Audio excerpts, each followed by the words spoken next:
Jake Morrison stepped out of his shuttle and breathed in the familiar air of Earth. After 6 months patrolling the outer colonies aboard the starship Liberty, even the recycled atmosphere of the spaceport smelled like home. He grabbed his duffel bag and headed for the transport terminal. The journey to Willowbrook Heights would take another hour, but Jake didn't mind. He was finally going home to Maria. The suburban neighborhood looked exactly the same as when he left. Perfect lawns stretched in neat rows, each house a careful variation of the same basic design. White picket fences divided property lines with mathematical precision. Jake had never understood why Maria wanted to live here, but she said she liked the quiet after her long days at work. As Jake walked up the driveway, he noticed something that made him frown. Their front yard looked different. Where Maria used to have flower beds, she had planted rows of vegetables. Tomatoes, peppers, and herbs grew in neat lines.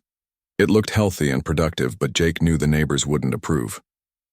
The Willowbrook Heights Homeowners Association had very specific ideas about what constituted proper landscaping. Maria opened the front door before Jake could reach for his keys. She looked tired, with worry lines around her dark eyes that hadn't been there when he left. But her smile was genuine as she wrapped her arms around him. "Welcome home," she said, pressing her face against his chest.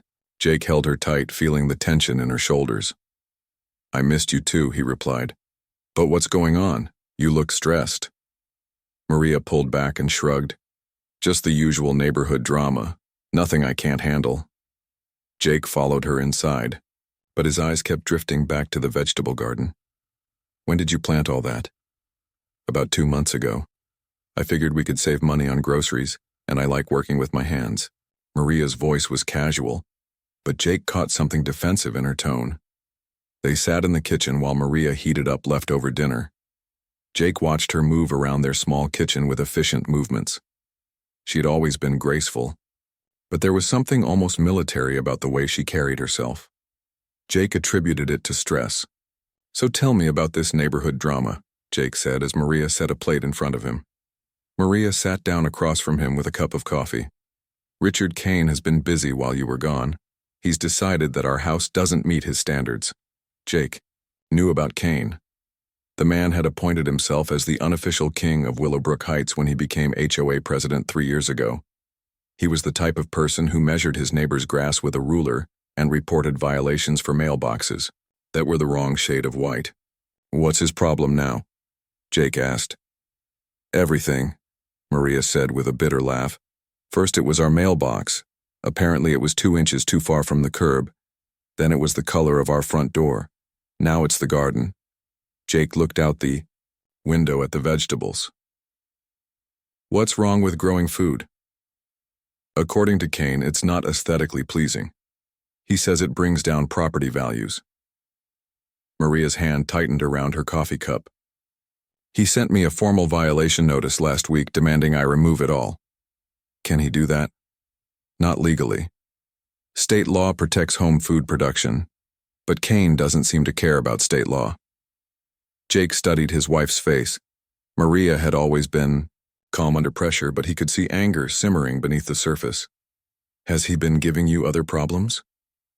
Maria was quiet for a long moment. "He's been spreading rumors about me around the neighborhood, telling people I'm unemployed and bringing down the community standards. Some of the neighbors have started giving me dirty looks when I check the mail." "What does he think you do all day?" "I don't think he cares. He just sees a woman who doesn't fit his idea of what a proper housewife should look like." Maria's voice was steady, but Jake could hear the frustration underneath.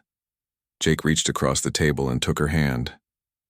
"You know his opinion doesn't matter, right?" "I know, but it's wearing on me. I've tried being polite and reasonable, but Kane seems to think that makes me weak." Maria squeezed Jake's hand. "I keep telling myself it's just small-town politics, but some days I want to show him exactly how wrong he is about me." Jake didn't fully understand what she meant by that, but he could see the stress was real. "Maybe I should talk to him." "No," Maria said quickly. "You just got home and you'll be shipping out again soon. I don't want you to spend your leave dealing with HOA nonsense. But I don't like the idea of leaving you to deal with this alone." Maria smiled, and for a moment she looked like her old self. "I can handle Richard Kane, trust me." They finished dinner and spent the evening catching up. Jake told her about the routine patrol missions and the new alien trade agreements being negotiated in the outer systems. Maria listened with interest but didn't volunteer much about her own recent activities. When Jake asked about her work, she just said it had been busy and changed the subject. Later that night, as they lay in bed, Jake stared at the ceiling and thought about the changes he'd noticed. The vegetable garden was just the beginning. Maria seemed more alert, more watchful than before. She moved through their house like someone who was always aware of her surroundings. When the neighbor's dog barked late at night, she was instantly awake and listening. "Maria," Jake said quietly, "are you sure you're okay?" "I'm fine," she replied, but he could tell she wasn't asleep either. "Just thinking about things." "What kind of things?" "Nothing important. Get some sleep." Jake wanted to push for more information, but exhaustion from the long journey finally caught up with him. As he drifted off to sleep, he made a mental note to pay more attention to what was happening in their quiet suburban neighborhood. Something told him there was more to this HOA conflict than Maria was letting on. Outside their window, a car drove slowly past their house for the third time that night. Jake didn't notice, but Maria did. She lay still until the sound of the engine faded, then quietly reached for the small device on her nightstand and made a brief note. Richard Kane's surveillance campaign was about to escalate, but he had no idea who he was really dealing with. Richard Kane stood at his living room window, watching the Morrison house through expensive binoculars. He'd been monitoring their activities for weeks, and what he saw only confirmed his suspicions. The woman was definitely up to something suspicious. Kane lowered the binoculars and turned to face the other HOA board members gathered in his pristine living room. Linda Hayes sat on the white leather sofa, her notepad filled with observations about neighborhood violations. Frank Cooper paced near the fireplace, his military-style haircut and pressed clothes giving him an air of authority he had never actually earned. "The situation has gotten completely out of hand," Kane announced to the group. "Maria Morrison is openly defying our community standards, and her husband isn't here to keep her in line." Linda looked up from her notes. "The vegetable garden is definitely a violation of Section 4.2 of our landscaping guidelines. No resident may maintain crops or agricultural plantings in front or side yards." "It's not just about the garden," Kane said, resuming his position at the window. "It's about respect for our community values. She's sending a message that our rules don't apply to her." Frank stopped pacing and crossed his arms. "What kind of message does that send to other residents? If we let one person get away with violations, soon everyone will think they can do whatever they want." Kane nodded approvingly. Frank understood the bigger picture. "Exactly. We need to make it clear that Willowbrook Heights maintains certain standards. People pay premium prices to live here because we keep out the undesirable elements." Through the window, Kane watched Maria emerge from her house to water the offensive vegetables. She moved with a confidence that irritated him.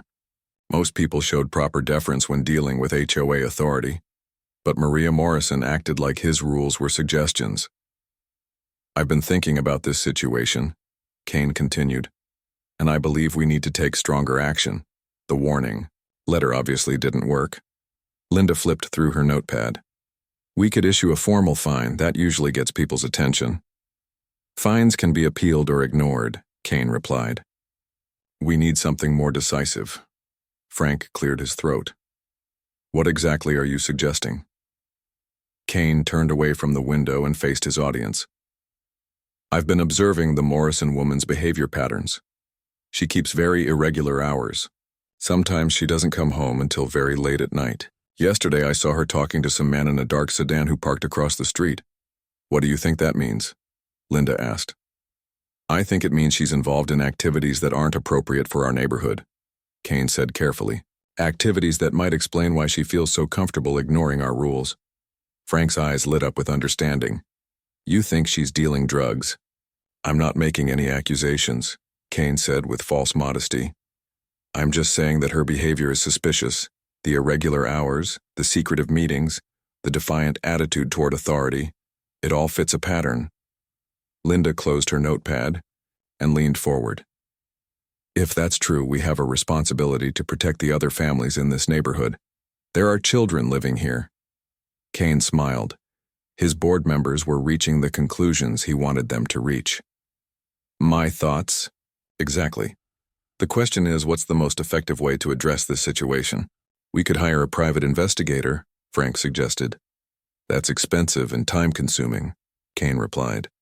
Besides, if illegal activities are taking place, this becomes a matter for law enforcement. The room fell silent as the implications sank in. Linda was the first to speak. Are you saying we should call the police? I'm saying that if we have reasonable suspicions about criminal activity in our neighborhood, we have a civic duty to report it. Kane said smoothly. The safety of our families has to come first. Frank stood up straighter, clearly excited by the prospect of action. If we're going to do this, we need to do it right. Document everything, get statements from neighbors, build a solid case. Kane nodded. Frank, I want you to coordinate with the other residents. Find out if anyone else has noticed suspicious behavior. Linda, keep maintaining your violation records. We want to show a pattern of disrespect for community standards. What? About you? Linda asked. I'm going to continue monitoring the situation. If Maria Morrison is involved in illegal activities, she'll eventually make a mistake. When she does, we'll be ready. Over the next week, Kane's surveillance campaign intensified. He recruited several neighbors to keep watch and report unusual activities. Mrs. Peterson, from 2 houses down, mentioned seeing strange cars visit the Morrison house at odd hours. Mr. Garcia reported that Maria often carried large bags or packages, that she was careful not to let anyone see. Kane documented everything in a detailed log. He noted the times Maria left and returned home, photographed any visitors, and recorded license plate numbers. His evidence folder grew thicker each day. The breakthrough came on a Thursday evening. Kane was at his usual post by the window when he saw an unmarked white van pull into the Morrison driveway. 2 men in casual clothes got out and carried several boxes into the house. They stayed for about an hour, then left with different boxes. Kane immediately called Frank and Linda. I just witnessed what looked like a drug transaction at the Morrison house. 2 unidentified men delivered packages and left with different ones. This is exactly the kind of evidence we need. Frank was practically vibrating with excitement. This is it. We have to call the police now. Not yet, Kane said. We need to catch her in the act. I want to wait until her husband leaves for his next space mission. Then we'll have her isolated and vulnerable. Linda seemed nervous. Are you sure about this? What if we're wrong? Kane's voice turned cold. We're not wrong. Maria Morrison thinks she can disrespect our community and get away with it. She's about to learn that actions have consequences. 2 days later, Jake Morrison departed for another 6-month patrol mission. Kane watched the shuttle transport take him away and smiled. Maria Morrison was now alone and unprotected. It was time to make his move. That evening, Kane called an emergency HOA board meeting. Tomorrow night, we're going to solve the Morrison problem once and for all. I want everyone ready to act when I give the signal. As the board members filed, out of his house, Kane returned to his window. Maria was in her garden again, tending to her illegal vegetables in the fading daylight. She had no idea that her quiet suburban life was about to come crashing down around her. Maria Morrison knew she was being watched. After 15 years in law enforcement, she could feel surveillance like a physical presence. Richard Kane wasn't nearly as subtle as he thought he was with his binoculars and his network of neighborhood spies. She knelt in her garden, carefully tending to the tomato plants while mentally cataloging the surveillance activity around her house. Mrs. Peterson had been walking her dog past the Morrison driveway 4 times a day instead of her usual morning routine. Mr. Garcia had suddenly developed an interest in washing his car in the front yard every evening around 6 o'clock. Kane himself spent so much time at his front window that Maria wondered how he found time for anything else. The irony wasn't lost on her. As the state sheriff, Maria spent her days coordinating complex investigations and managing law enforcement operations across multiple counties. But here in Willowbrook Heights, she was just the suspicious woman with the illegal vegetable garden. Maria's phone buzzed with a text message from Jake. His transport had reached the outer system checkpoint, and he would be incommunicado for the next several days while his ship jumped to the frontier patrol zone. Maria typed back a brief reply wishing him safe travels, then deleted the conversation thread. She had learned to be careful about digital communication since moving to this neighborhood. The harassment had started small. A complaint about their mailbox being positioned incorrectly, a citation for leaving garbage cans visible from the street for more than 12 hours after pickup. Maria had handled these minor violations with professional patience, explaining the relevant laws and regulations when necessary. But Kane seemed to interpret her calm responses as weakness. The violations became more frequent and more petty. He claimed their house number was the wrong font. He measured their driveway and declared it was 1 inch wider than permitted. He sent formal letters demanding they remove a small bird feeder because it attracted wildlife that might disturb other residents. Maria had tried the diplomatic approach. She attended HOA meetings and spoke calmly about the importance of reasonable community standards. She researched property law and gently corrected Kane's misunderstandings about what the HOA could and couldn't regulate. She even brought homemade cookies to one meeting as a peace offering. Kane's response was to intensify his campaign.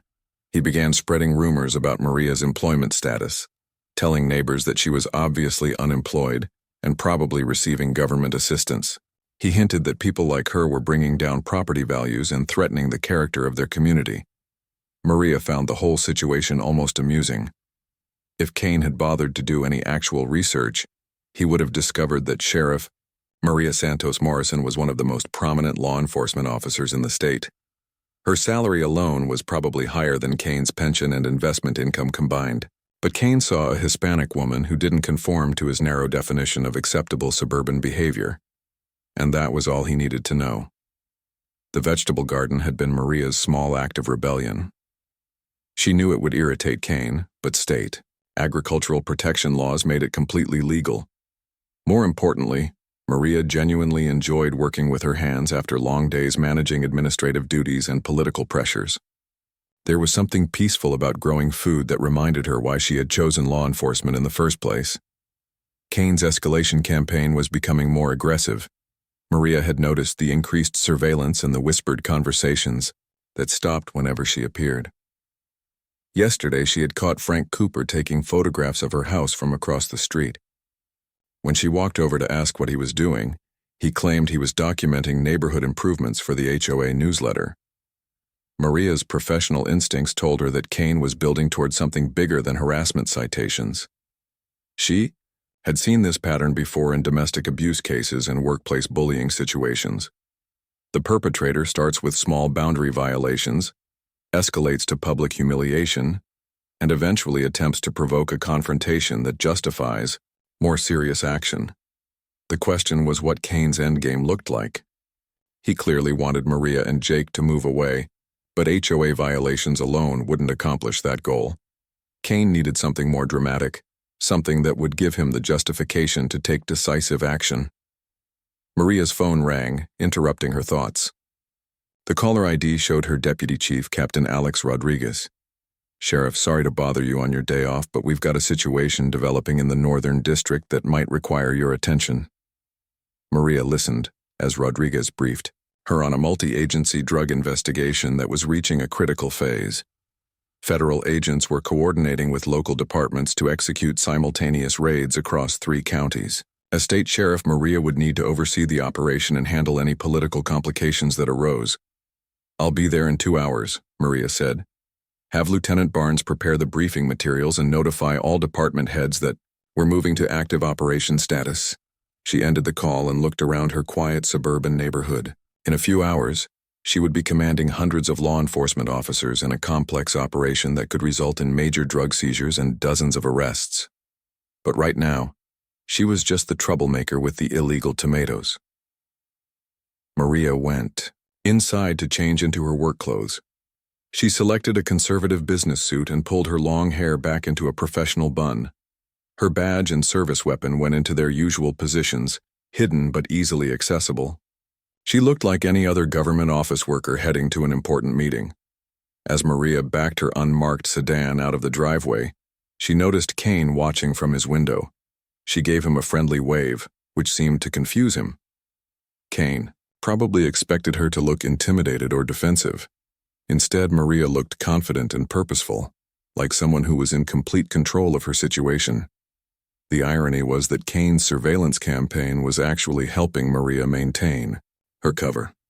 Her irregular schedule and secretive behavior were necessary parts of her job, but Kane's paranoid interpretations provided a perfect explanation for any neighbor who might wonder about her activities. As Maria drove toward the state law enforcement headquarters, she allowed herself a small smile. Kane thought he was building a case against her, but he was actually creating the perfect conditions for his own downfall. Maria just had to be patient and let him make the first move. In her rearview mirror, she saw Frank Cooper hurrying across the street toward Kane's house, probably to report on her latest departure. Maria wondered what theories they would develop about her urgent afternoon meeting. Little did they know she was heading off to coordinate one of the largest law enforcement operations in the state's recent history. Kane wanted to play games with someone he thought was powerless and isolated. He was about to discover just how wrong his assumptions were. Richard Kane had been planning this moment for weeks. Everything was finally falling into place. Jake Morrison was somewhere in deep space, leaving his wife alone and vulnerable. Kane's surveillance network had documented dozens of suspicious activities. The evidence folder on his desk contained photographs, witness statements, and a detailed timeline of Maria's alleged criminal behavior. Kane stood at his window, watching Maria's house in the early evening light. She had returned home an hour ago in her unmarked sedan, carrying a briefcase that she was careful to keep away from prying eyes. To Kane, this was obvious evidence of drug money or illegal contraband. The fact that Maria looked confident and professional only confirmed his suspicions that she was a hardened criminal. His phone rang, and Frank Cooper's excited voice came through the speaker. "Richard, I just saw 3 different cars drive slowly past the Morrison house in the last 30 minutes. I think something big is about to happen." Kane smiled. "Perfect timing. Have you contacted the other board members?" "Linda is standing by, and I've got Mr. Garcia and Mrs. Peterson ready to provide witness statements. Everyone knows to stay clear until the police arrive." Kane had spent considerable time planning the perfect moment to make his move. He needed Maria to be caught in the act of suspicious behavior, preferably with evidence visible to responding officers. More importantly, he needed witnesses who could testify that the HOA had been forced to take action to protect the neighborhood. "Remember, we're not making accusations," Kane said carefully. "We're reporting suspicious activity and letting the professionals investigate. Our responsibility is to the safety and security of our community." Kane had rehearsed this speech several times. He knew exactly how to present his concerns to law enforcement in a way that would trigger an immediate response. Drug activity near schools and playgrounds was always treated seriously. Reports of possible weapons violations got priority attention from patrol units. At exactly 8 o'clock, Kane saw his opportunity. Maria emerged from her house carrying a large black bag toward her garage. The bag appeared heavy, and she handled it with obvious care. To Kane's eyes, this was clearly evidence of drug packaging or weapons storage. Kane immediately dialed 911. "Emergency services. What's the nature of your emergency?" Kane made his voice sound concerned and slightly frightened. "I need to report suspicious drug activity in my neighborhood. I've been observing unusual behavior for several weeks, and I think something serious is happening tonight." The dispatcher asked for his location and began gathering details. Kane provided Maria's address and explained that he was the HOA president, reporting concerns on behalf of multiple residents. "What makes you think drug activity is involved?" the dispatcher asked. Kane launched into his prepared explanation. "The resident keeps very irregular hours and has frequent meetings with unidentified individuals. She receives and distributes packages at unusual times. Tonight I witnessed her moving what appeared to be a large quantity of drugs or weapons from her house. There are children living in this neighborhood, and we're very concerned about their safety." The dispatcher asked Kane to stay on the line and provide additional details. Kane described Maria's suspicious behavior patterns and mentioned that several neighbors had observed similar activities. He emphasized the presence of children and the need for immediate police response. "Units are being dispatched to your location," the dispatcher informed him. "Please remain in your house and do not approach the suspect residence. Officers will need to speak with you when they arrive." Kane ended the call and immediately contacted his surveillance network. "It's happening. Police are on the way. I want everyone in position to witness what happens next." Within minutes, Frank Cooper appeared on Kane's front lawn with a small, digital camera. Linda Hayes stationed herself at her front window with a notebook. Mrs. Peterson and Mr. Garcia emerged from their houses, ostensibly to check their mail, but actually to observe the coming police action. Kane felt a surge of satisfaction as he watched his plan unfold. For months, Maria Morrison had acted like HOA rules didn't apply to her. She had ignored citations, dismissed warnings, and continued her illegal activities with arrogant disregard for community standards. Tonight, she would finally face the consequences of her actions. The first police car appeared at the end of the street with its emergency lights flashing. Kane could see neighbors coming out of their houses, drawn by the excitement. This was exactly what he had hoped for. The entire neighborhood would witness Maria's arrest and removal from their community. 2 more patrol cars followed the first, creating an impressive show of law enforcement presence. Kane counted 6 officers total, which seemed appropriate for a drug investigation. He had deliberately suggested the possibility of weapons to ensure adequate police response. Kane straightened his tie and prepared to meet with the officers. As the HOA president and primary complainant, he would need to provide detailed information about Maria's suspicious activities. He had prepared a comprehensive statement that highlighted the most damning evidence while maintaining his position as a concerned citizen protecting his neighborhood. Frank Cooper hurried over to Kane's position. "This is incredible. Look at all those police cars. You were absolutely right about her." Kane nodded gravely. "I take no pleasure in this situation, but the safety of our families has to come first. Maria Morrison brought this on herself with her illegal activities and disrespectful attitude." The lead police vehicle stopped in front of Maria's house, and Kane watched as uniformed officers began to approach the front door. Everything was proceeding exactly as he had planned. In a few minutes, Maria would be in handcuffs, her criminal enterprise exposed for all the neighbors to see. Kane pulled out his own phone to record the arrest. This footage would be valuable evidence in any future legal proceedings against Maria or her husband. It would also serve as a powerful deterrent to other residents who might consider challenging HOA authority. As the officers reached Maria's front door, Kane allowed himself a moment of triumph. He had successfully identified and neutralized a criminal threat to his community. His leadership and vigilance had protected the property values and moral standards that made Willowbrook Heights a desirable place to live. Kane had no idea that he was about to experience the most humiliating moment of his life. His careful surveillance and detailed accusations were about to backfire in ways he never could have imagined. Maria Morrison was indeed hiding something from her neighbors, but it wasn't what Kane thought it was. The police officers knocked on Maria's door, and Kane leaned forward to get a better view. This was the moment he had been waiting for. Maria Morrison's reign of suburban terror was finally coming to an end. The police officers approached Maria's front door with standard caution, their hands resting near their service weapons as they had been trained for potential drug investigations. Sergeant Mike Torres led the 3-officer team, with officers, Janet Wu and Bobby Martinez, flanking him on either side. Behind them, 3 more patrol units had arrived as backup, their emergency lights casting red and blue shadows across the quiet suburban street. Sergeant Torres had been briefed during the drive about reports of suspicious drug activity and possible weapons violations.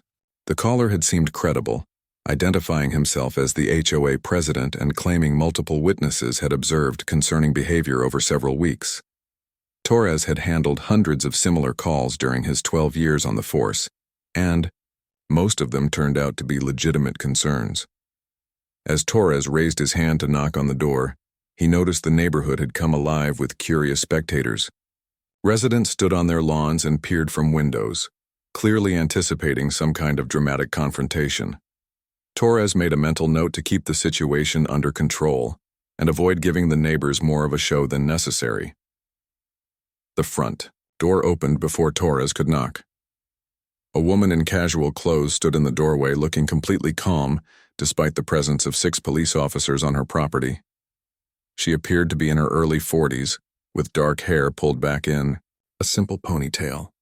Her expression was alert but not alarmed, which Torres found slightly unusual for someone allegedly involved in criminal activity. "Good evening, officers," Maria said politely. "I assume you're here about a complaint from my neighbors." Torres was surprised by her directness. Most people in her situation would either act confused or immediately become defensive. "Ma'am, we're responding to reports of suspicious activity at this address. We'd like to ask you a few questions if that's okay." "Of course," Maria replied. "Would you like to come inside or would you prefer to handle this out here?" Officer Wu stepped forward. "We've received reports of possible drug activity and weapons violations. The complainant indicated you've been meeting with unknown individuals and handling suspicious packages." Maria's expression didn't change, but Torres thought he saw a hint of amusement in her eyes. "I see. And who made these reports?" Torres glanced back at the crowd of neighbors.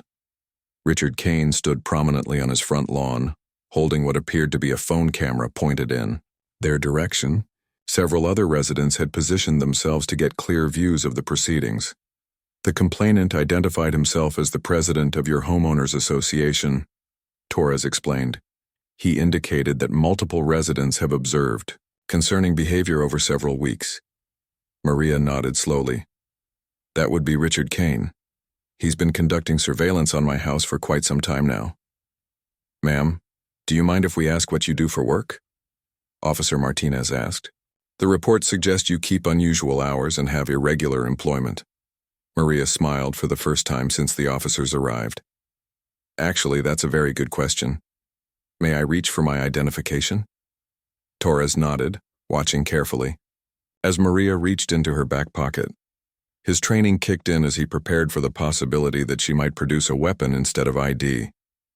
Most drug dealers weren't cooperative when confronted by police, but Maria's calm demeanor was throwing off his usual threat assessment.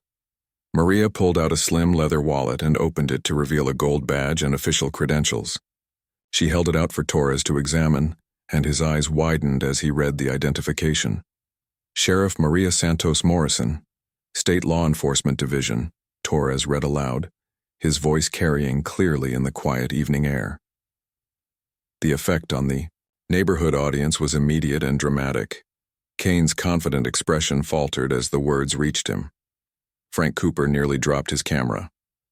Linda Hayes let out an audible gasp from her position at the window.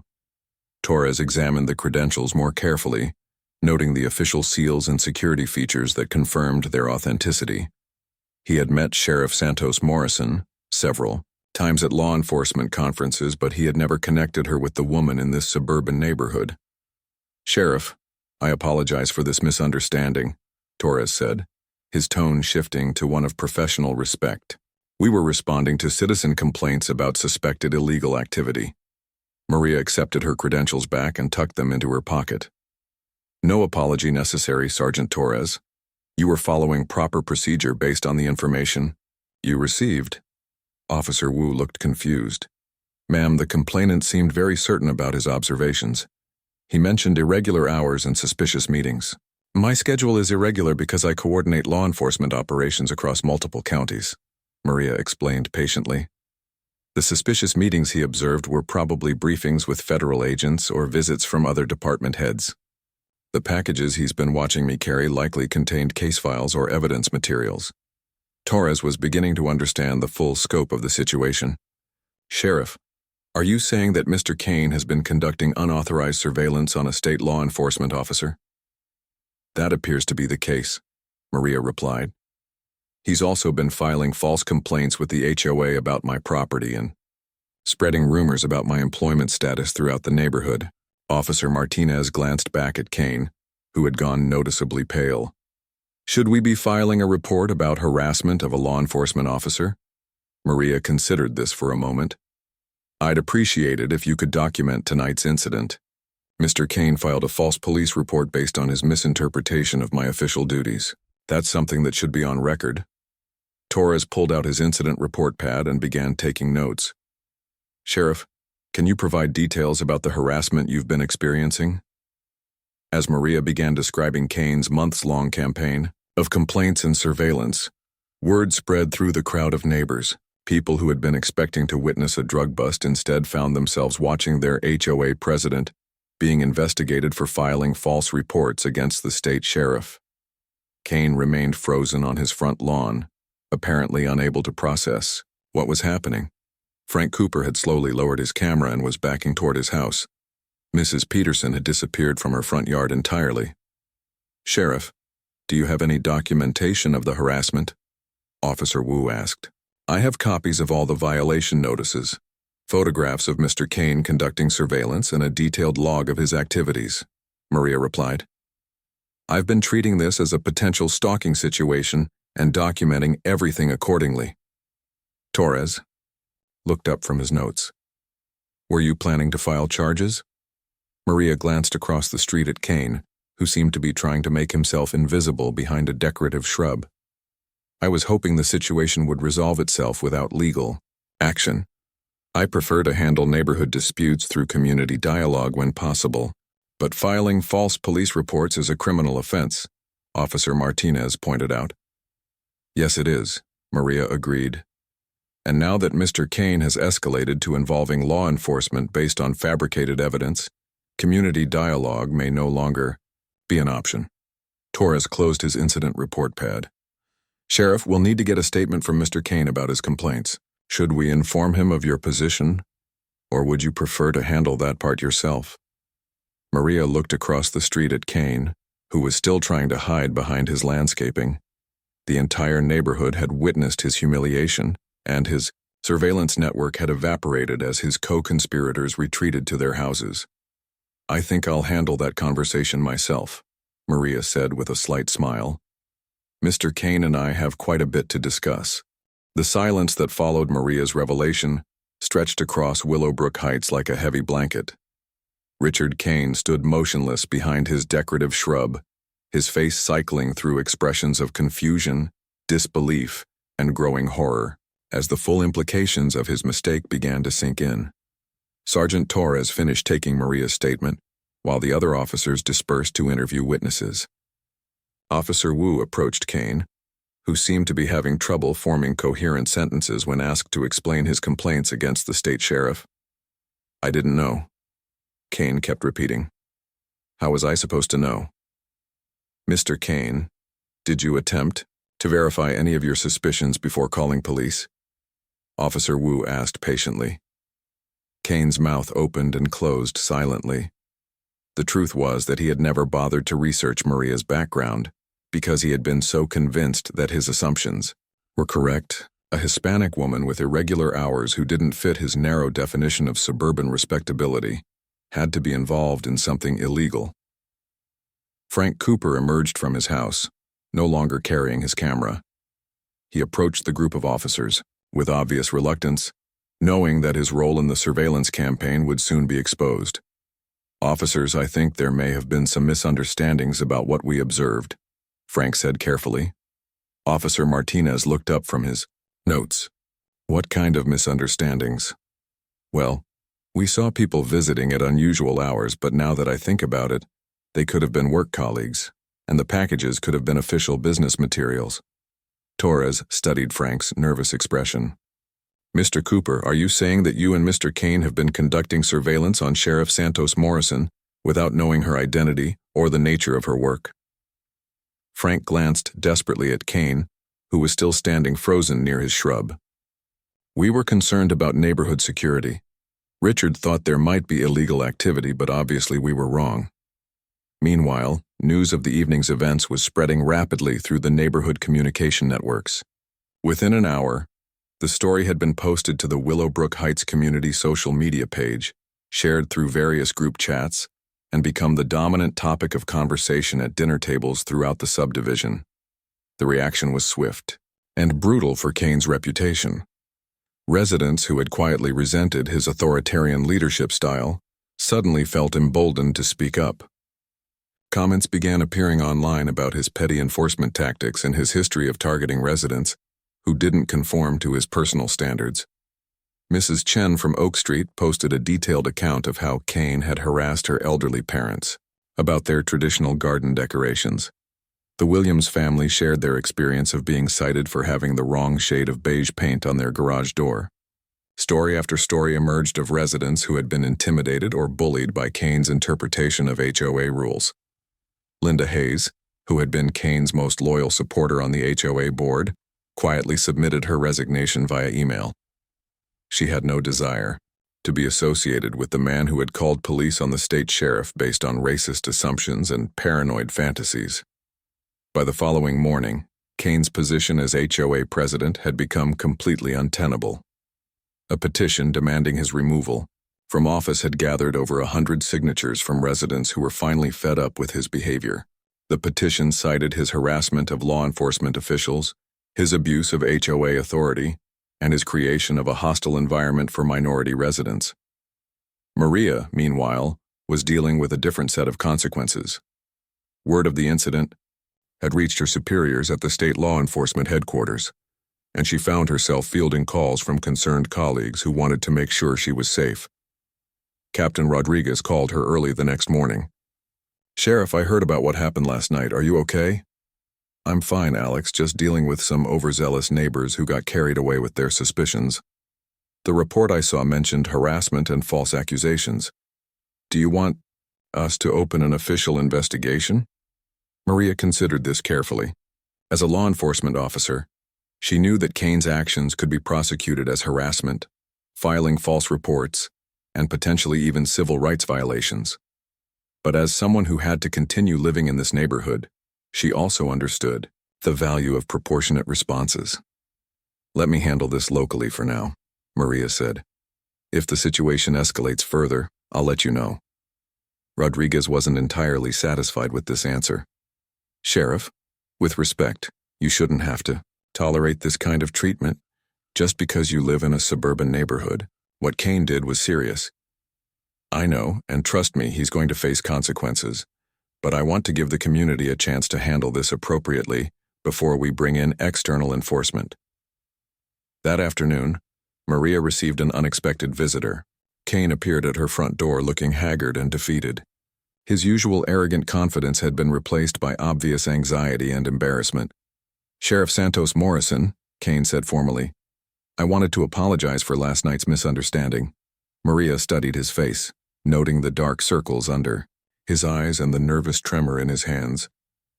"What exactly are you apologizing for, Mr. Kane?" "For calling the police based on incorrect assumptions.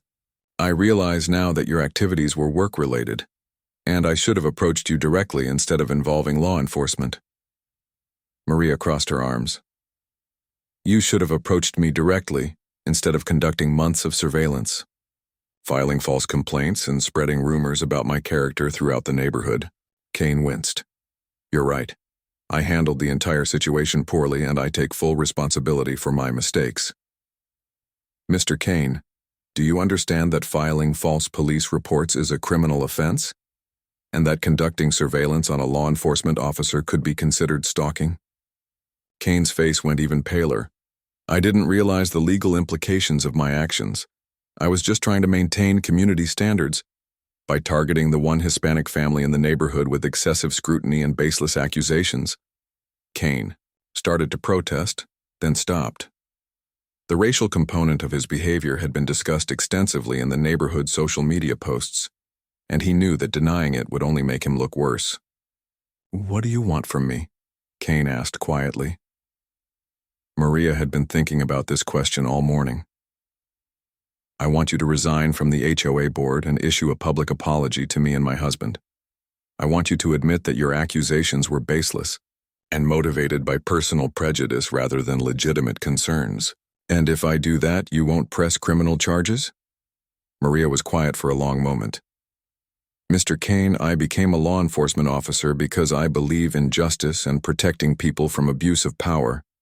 You used your position to harass and intimidate someone you perceived as vulnerable. That's exactly the kind of behavior I've dedicated my career to fighting." Kane looked like he might be sick.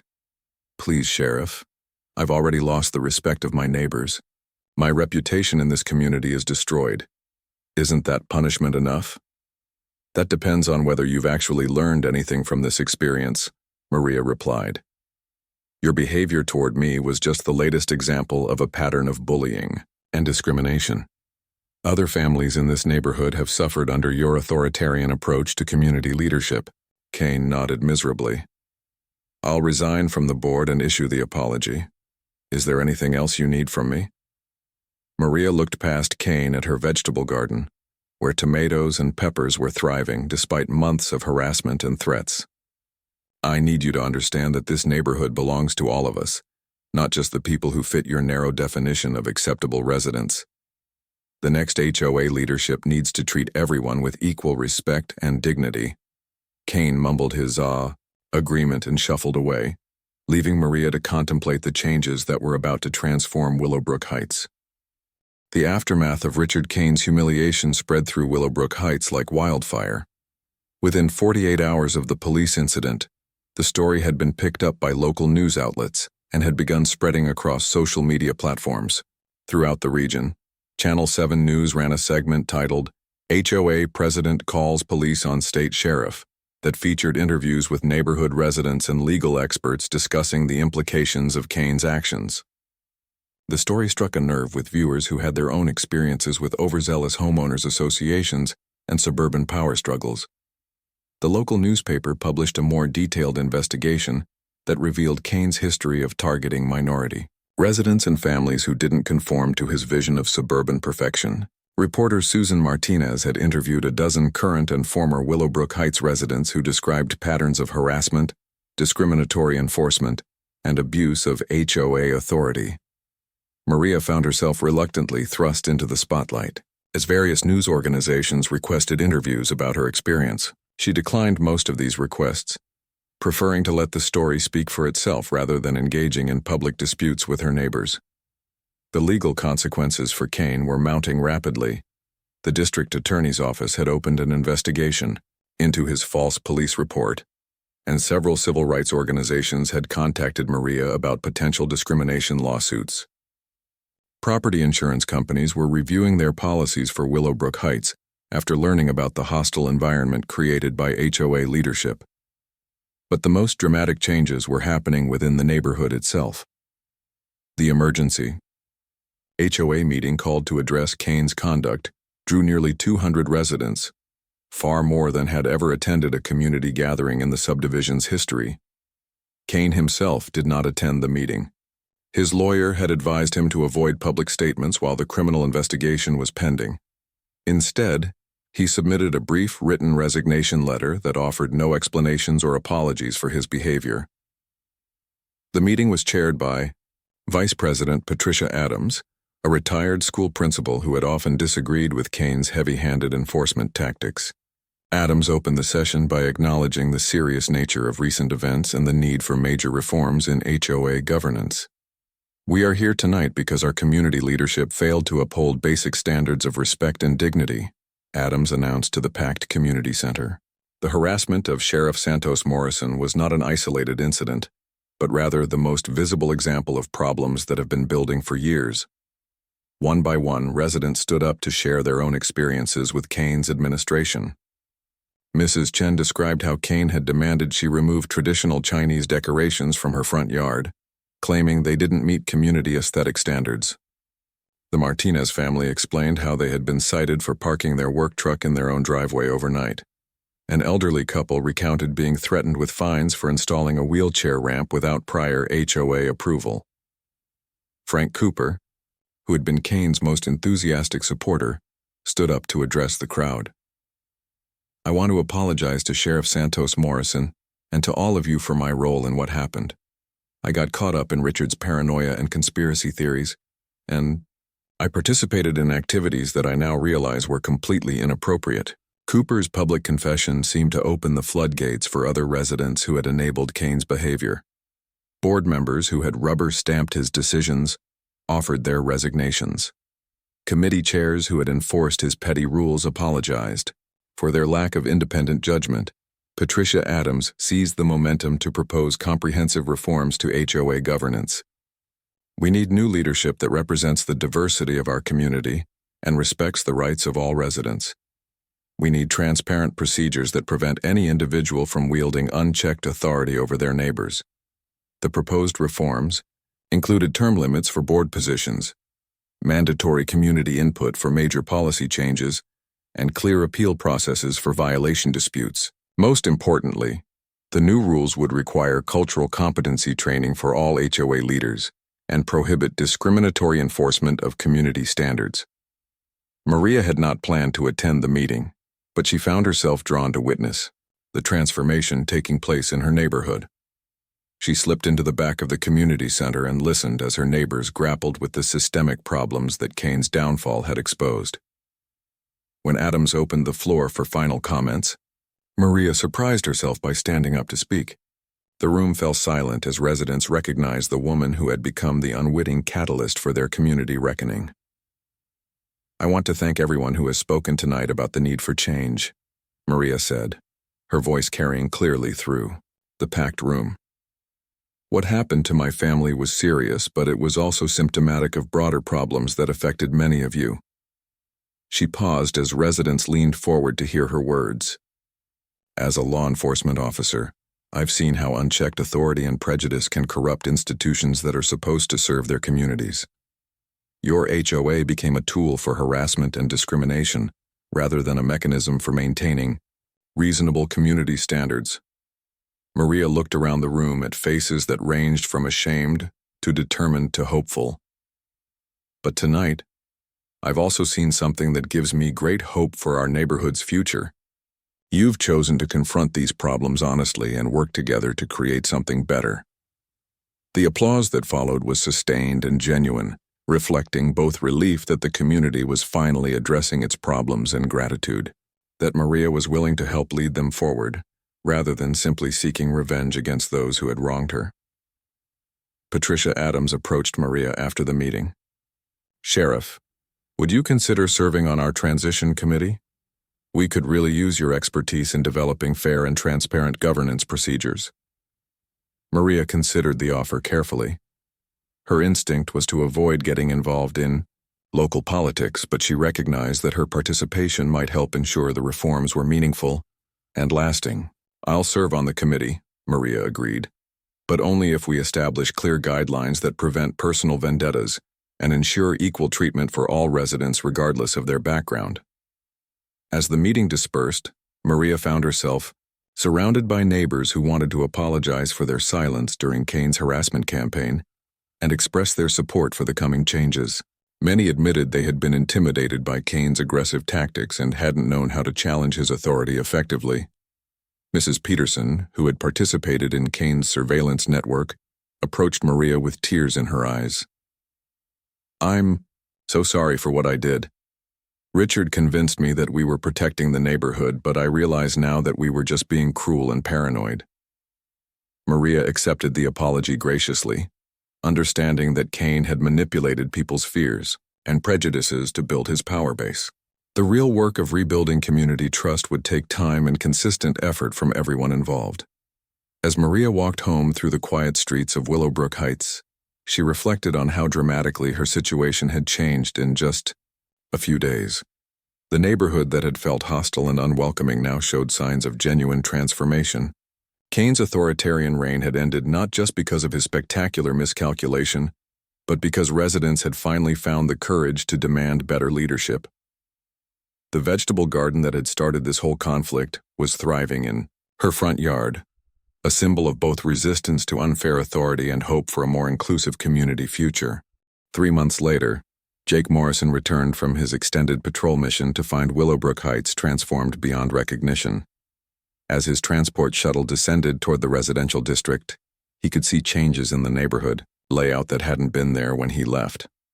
Community gardens dotted several front yards, children played in previously pristine common areas, and the rigid uniformity that had once defined the subdivision had given way to something more vibrant and diverse. Maria met him at the shuttle platform with a smile that reminded Jake of the woman he had married 15 years ago. The stress lines around her eyes had faded, and she moved with the confident ease he remembered from their early years together.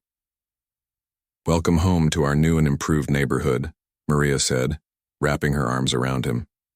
"We've had some interesting developments while you were away." Jake listened with growing amazement as Maria described the events that had unfolded during his absence. The story of Kane's spectacular downfall and the subsequent community transformation sounded almost too dramatic to be real, but the evidence was all around them as they drove through streets that no longer looked like a suburban prison. "So let me understand this correctly," Jake said as they pulled into their driveway. "Kane called the police on you thinking you were a drug dealer, only to discover that you're actually the state sheriff." "That's the simplified version," Maria replied with amusement. "The full story involves months of surveillance, false accusations, and a fairly impressive conspiracy theory about my supposed criminal activities." Jake shook his head in disbelief. "Where is Kane now?" "He's facing criminal charges for filing false reports and harassment. His lawyer worked out a plea agreement that requires community service and anger management counseling. He sold his house and moved to a different state." As they walked toward their front door, Jake noticed that Maria's vegetable garden had expanded significantly. What had once been a small plot of tomatoes and peppers now covered most of their front yard, and included raised beds for herbs, root vegetables, and even a small fruit tree. "I see the agricultural revolution has continued," Jake observed. "The new HOA leadership actually encourages food production," Maria explained. "It turns out that most of the neighbors had wanted to grow their own vegetables but were afraid of Kane's reaction. Now we have a community-supported agriculture program and shared composting facilities." Inside their house, Maria showed Jake the letters and certificates that had arrived during his absence. The state legislature had passed a resolution commending her handling of the situation and her efforts to reform discriminatory HOA practices. The Regional Law Enforcement Association had given her an award for community leadership. Local civil rights organizations had recognized her as an advocate for fair housing practices. "You've become something of a celebrity," Jake said, reading through the various honors and commendations. "More like an accidental symbol," Maria replied. "The story resonated with people who've dealt with similar situations in their own communities. I've been getting letters from other families who've faced harassment from overzealous neighbors or discriminatory enforcement." Jake sat down at their kitchen table and looked out at the transformed neighborhood. Children were playing in the street under the watchful eyes of parents who actually seemed to know and trust each other. An elderly man was teaching a group of teenagers how to maintain a vegetable garden. Two neighbors were collaborating on a fence repair project, laughing as they worked. "It looks like a completely different place," Jake said. "What happened to all the people who supported Kane?" "Most of them apologized and joined the reform efforts," Maria explained. "It turns out that many residents had been intimidated by Kane's tactics but didn't know how to oppose him effectively. Once his authority was exposed as illegitimate, people felt free to speak up about what they really wanted from their community." Maria poured coffee for both of them and sat down across from Jake. "Frank Cooper actually became one of our most effective reform advocates. He felt so guilty about his role in the surveillance campaign that he spent the last 3 months working to rebuild community trust." "And the new HOA leadership?" "Patricia Adams was elected as the new president. She's a retired school principal who believes in consensus building and inclusive decision-making. The board now includes representatives from different cultural backgrounds and family situations.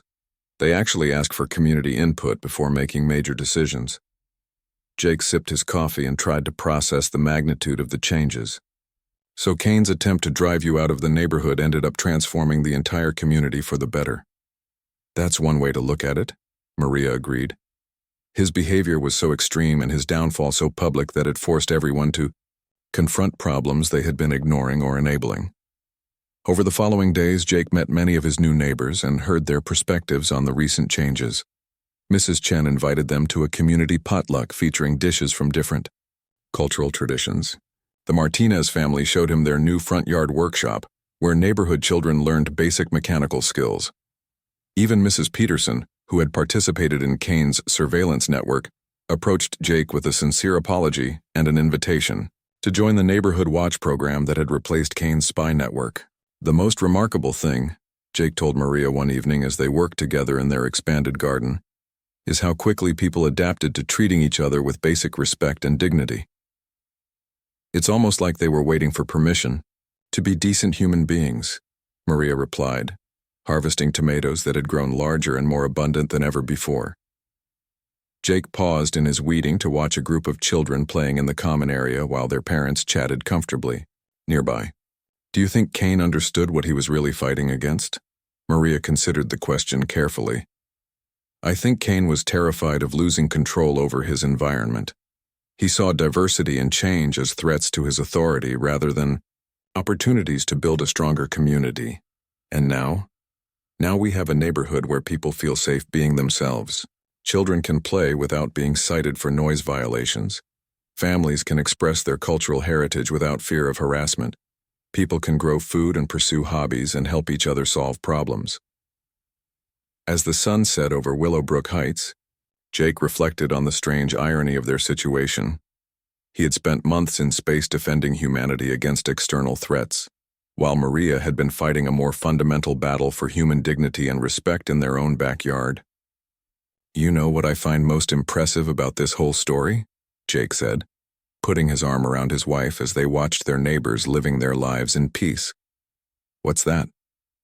Cain thought he was protecting his community from dangerous outsiders, but it turned out that the real threat to everyone's safety and happiness was his own fear and prejudice. Maria leaned against Jake's shoulder and smiled. It's funny how often the people who claim to be defending civilization are actually the ones standing in the way of human progress. In the distance, they could hear laughter from the community center where residents were planning next month's cultural festival. The rigid conformity that had once defined Willowbrook Heights had been replaced by something much more valuable, a genuine community where people chose to treat each other with kindness and respect. Cain's harassment campaign had backfired in the most spectacular way possible, transforming a sterile suburban subdivision into a place where humanity's best qualities could flourish. The state sheriff and the starship officer had won their quiet war not through force or authority, but by refusing to be intimidated and giving their neighbors the courage to demand better from their leaders. As they headed inside for the evening, Maria and Jake knew they had found something rare and precious, a true home where they could be themselves without fear, surrounded by neighbors who had learned that diversity and inclusion made their community stronger rather than weaker.